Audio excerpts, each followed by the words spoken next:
આજે મારા દિમાગમાં એક સરસ આઈડિયા આવ્યો. મારે આંબામાંથી મોતિયા લાડવા બનાવવાના છે.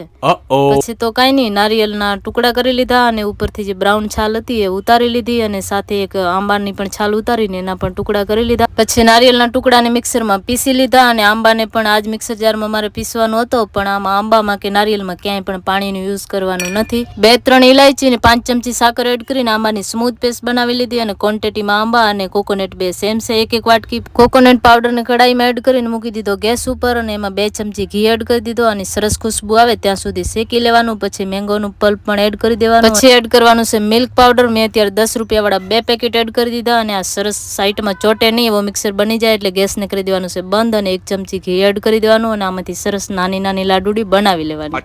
તમારે મોટા મોટા લાડુઓ બનાવવા તો પણ બનાવી શકાય, પણ આંબાની સીઝન પૂરી થાય એના પહેલા બનાવી લેજો. ટેસ્ટમાં બહુ જ સારા લાગે છે. Tata bye bye. Like, share and subscribe.